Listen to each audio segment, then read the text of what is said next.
Same mama? Mama and Same mom and dad. Same yeah, mom and dad? I believe It's so. like the tennis I ain't gotta help my bulldogger sister. They look like a boy. Whoever hold pussy, you suck it. Oh man. I ain't gotta help nobody. I made it. I ain't gotta help my mama. My mama should have had her shit together before I made it. Right. So don't put that pressure on me, mama. It was your responsibility to raise me. Whoever catch Charleston White recording and knock his whole ass out and take his phone, fool, I give 3,500 flat. Call my bluff. If one of y'all can catch that bitch just talking on the Wait, pause the video. Run that back. Did she really just assign a dollar amount to a man's life on camera, on the open internet, for everybody to screenshot and replay? $3,500. That's the number Victoria Wood, who goes by Bro and happens to be GloRilla's sister, decided Charleston White's safety was worth. $3,500. Filmed, uploaded, circulated, and the timeline treated it like entertainment, like a meme, like just another episode in the endless series we call social media drama. But listen to this. While folks were busy laughing in the comments, clipping it for TikTok and chasing views, something serious was already happening behind the scenes. Charleston White was on the phone with his attorney. This is the complete breakdown. The feud, the so-called bounty, the legal chess move nobody anticipated, and what this moment really says about people who think the internet comes without consequences. So let's talk about it. And before we even touch the money, before we say another word about GloRilla's sister, before any of this clicks, you need to understand exactly who Charleston White is. Because if you're thinking this is just another loud online personality getting into it with a celebrity's relative, hold up, you're missing layers. Charleston White was raised in Fort Worth, Texas, and not the gritty version you see in rap documentaries. He grew up suburban, protected, provided for, a mother employed at General Motors, a grandfather running a barber shop, uncles and male cousins forming the village that shaped his foundation. But here's the part most people conveniently overlook when they tell his story. The man spent a huge portion of his childhood inside hospital rooms. From age 5 to 12, surgery after surgery defined his life. At 5, he fell into a washing machine on a full spin cycle and shattered nearly everything from the waist down, leading to 2 major leg surgeries. Then, at 7, a homemade slingshot accident, followed by a head collision at the circus, triggered a medical battle that required 9 separate eye surgeries over the years. 9. He grew up wearing a prosthetic eye. He needed a private tutor because regular school attendance wasn't possible. His childhood memories? Mostly hospital walls and recovery beds. And then at 12, the first year he finally completed a full school term, everything shifted. He landed in the Texas Youth Commission, at that time the state's most violent juvenile offender program, structured by psychologists and psychiatrists around a concept called positive peer culture, created specifically for youth convicted of murder. That wasn't his background. He was a suburban kid who got pulled toward gang culture during the first stretch of freedom he'd ever experienced. Finally mobile, finally outside, and he gravitated toward the first environment that offered him identity and belonging. His sheltered upbringing hadn't prepared him to navigate. He spent 7 years inside that program, walked out at 21, and then did something the system rarely anticipates. He rebuilt himself into a man who understood that very system from the inside out. He became a mitigation specialist, working in criminal defense to humanize defendants, to frame their backstories, and to explain to judges and juries how someone's life circumstances can lead them into a courtroom in the first place. From there, he built a digital presence that pulled in millions of viewers. He stepped into stand-up comedy. He toured under Live Nation. He even financed and executed his own 52-week tour out of pocket. He secured a residency in Las Vegas. He locked in a brand partnership with a water company, managed boxing talent, and fronted a TV show titled Could Have Been Love. This is not somebody who accidentally wanders into controversy.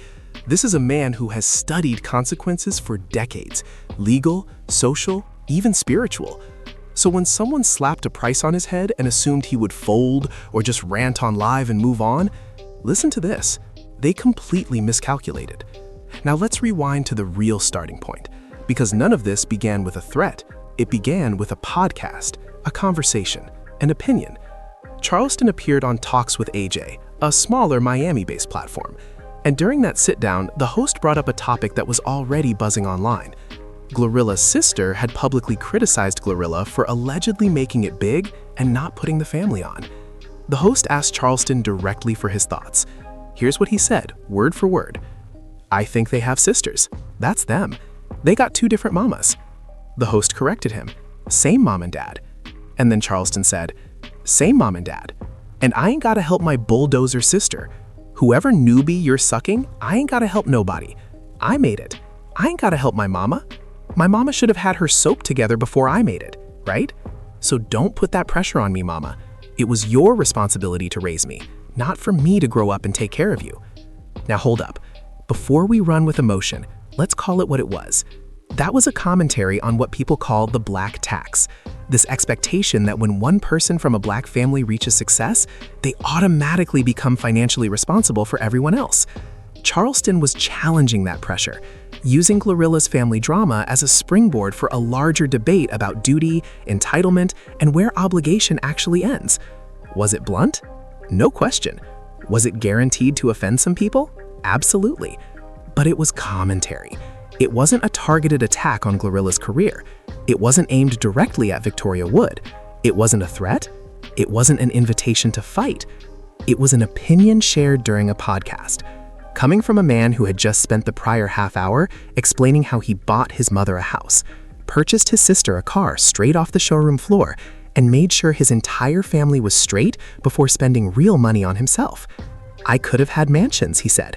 "I gave it all to the loved ones I appreciate." That detail matters, and we're circling back to it. But first, Victoria Wood's reaction. She didn't counter with her own interview. She didn't dial into a platform. She didn't fire off a slick tweet. She didn't even drop a diss track. She went on camera and offered $3,500 to anyone willing to physically assault Charleston White, bash his face in her own words, and snatch his phone. Let's slow this down and be clear, because the timeline treated it like viral content. When you publicly offer money to a third party in exchange for committing violence against a named individual, that crosses into solicitation to commit assault. In a lot of jurisdictions, depending on how the facts line up, that kind of action can even escalate into conspiracy. You don't have to actually hand over the cash. You don't need a specific person already recruited. The public offer alone, paired with intent, is enough to qualify as a crime. And she did it on camera, face fully visible, using her real name, on a platform directly connected to her identity as GloRilla's sister, which gave it a level of reach an anonymous burner account could never touch.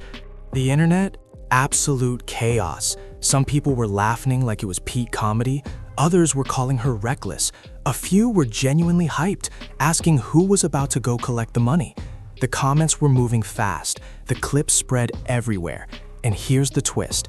Every share made it worse from a legal standpoint, because now there's no plausible deniability. There's no "I didn't know it was public." There's no "I didn't realize what I said." She saw it gaining traction and let it stay up. Now, let's be completely transparent, because this isn't about blindly defending Charleston White. His first public reaction, it was a lot. He went live with weapons visible, he referenced being George Zimmerman, he made remarks about Trayvon Martin, saying Trayvon was disobedient and deserved what happened that were deeply offensive and sparked widespread backlash. He was brandishing what viewers described as a sword. He talked about choking people in wheelchairs, hitting women, wild, inflammatory rhetoric. The internet is split in half. Some viewers believed he completely unraveled. Others thought it was a calculated performance. Plenty of people who might have agreed with him about the bounty got sidetracked by how chaotic his reaction looked on the surface. And let's be real, some of that criticism was fair. The Trayvon Martin comments were unnecessary. They hurt a family that had nothing to do with this situation. That crossed a line that didn't need crossing, and the people who called that out weren't wrong. But here's what most people missed while they were glued to the spectacle.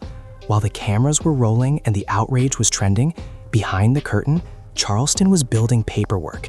And this is where it shifts, strategic in a way that only someone who understands the system inside out would execute.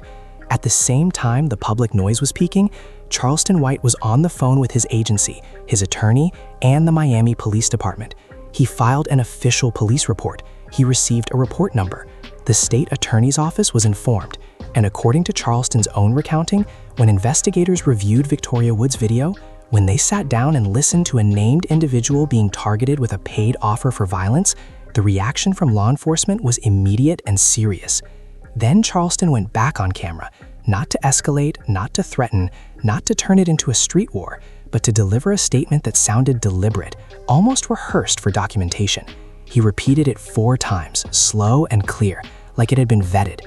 To anybody thinking about taking that $3,500, the police are now involved. Again, the police are now involved. And again, the police are now involved. That's not panic.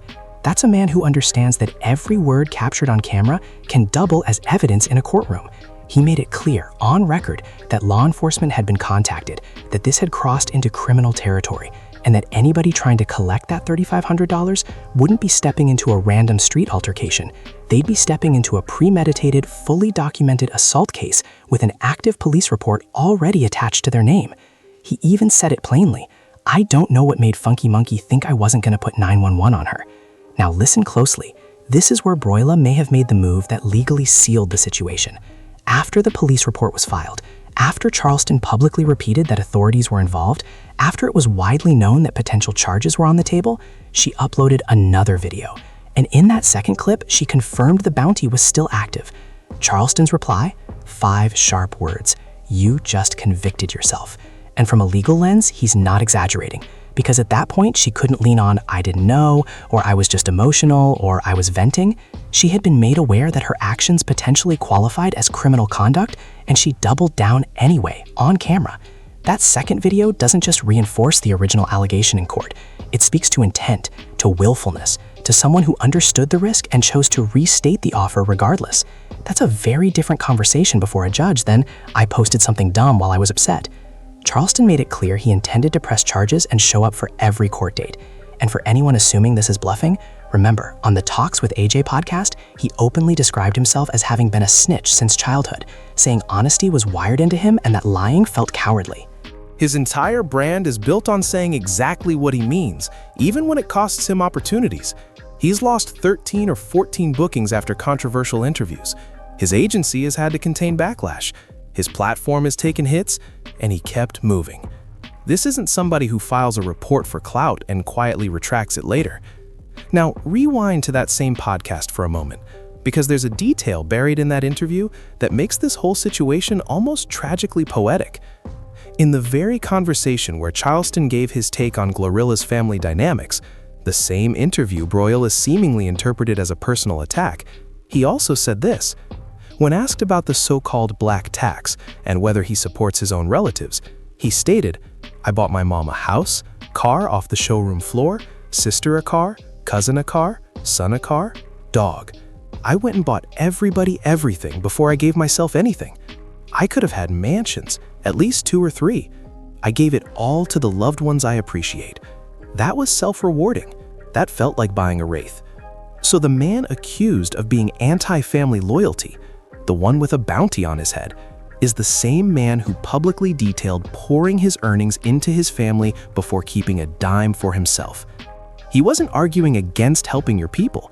He was pushing back against entitlement, against obligation being weaponized, against guilt being used as leverage simply because someone succeeded.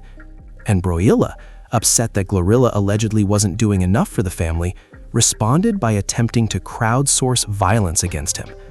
Just step back and look at that optics-wise. You're angry about money and loyalty, so you offer money for someone to commit assault?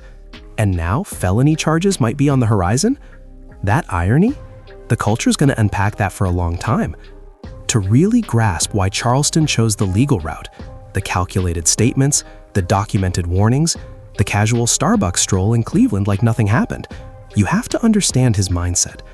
On that same podcast, he said something that explains it all. I'm whatever I need to be to get the desired outcome. And reflecting on his childhood, he added, I've always been an honest kid. Even if it brought consequences, I couldn't lie. Lying feels cowardly. So as far back as I can remember, I told the truth. So I'm a snitch. He said it like a badge of honor, because to him, it is. He didn't grow up in an environment where calling authorities was viewed as betrayal. His mother was a foster parent. His family dealt with institutions directly. He spent years inside the criminal justice system, not running from it, but studying it from within. Most people in his position, when a bounty video starts circulating and the internet is hyping it, react in one of two ways. They either disappear or they escalate online, match the aggression, let street logic dictate the next move. Charleston filed a police report. Then the next morning, he walked through downtown Cleveland wearing a $100,000 watch with no visible security, live streaming regular people heading to work. "I woke up in Miami and went to sleep in Cleveland," he said. "I haven't worked a job in 15 years. Completely unbothered. Strategically unbothered, because he knew the system was already in motion without him having to perform for the timeline. Now here's the bigger picture, and I need you locked in for this part, because this goes beyond Charleston and beyond GloRilla. We're living in a time where social media beef has blurred the line between performance and actual criminal behavior. And listen, too many people, especially those with platforms and influence, genuinely don't know where that line sits.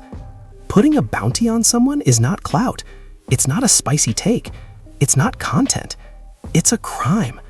And just because it happens on Instagram or TikTok or wherever doesn't make it less serious. It makes it more documented, more traceable, more prosecutable.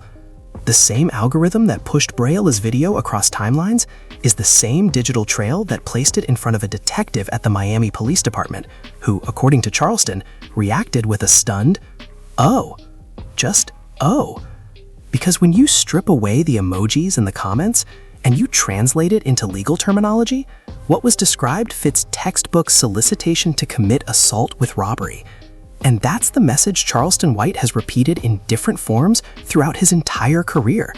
Consequences are real, systems are real, and the distance between what you feel justified doing and what the law defines as criminal has swallowed a lot of people who thought they were just talking. He even said on that same podcast, while explaining his criminal mitigation work, "You've got to go back and undo all the wrong you were taught." Maybe GloRilla was never taught that offering $3,500 publicly for someone to attack a named individual qualifies as a prosecutable offense? Or maybe she was taught and assumed it wouldn't apply to her. It applies. So here's where things currently stand. Charleston White has an active police report filed with the Miami Police Department. There's a report number attached. His attorney and agency are involved. The state attorney's office has been briefed. Victoria Wood, GloRilla, posted a second video after being informed that charges were being discussed and restated the bounty, which, according to Charleston's legal team, amounts to self-incrimination on record. Charleston says he's pressing forward. He says he'll attend every hearing. He says the goal isn't street retaliation, it's institutional accountability. Whether formal charges get filed, whether this reaches trial, whether a quiet plea deal happens behind closed doors, we don't know yet. But what we do know is this isn't your average internet spat that disappears when the next scandal trends. Regular online beef fades when attention shifts. This one has paperwork.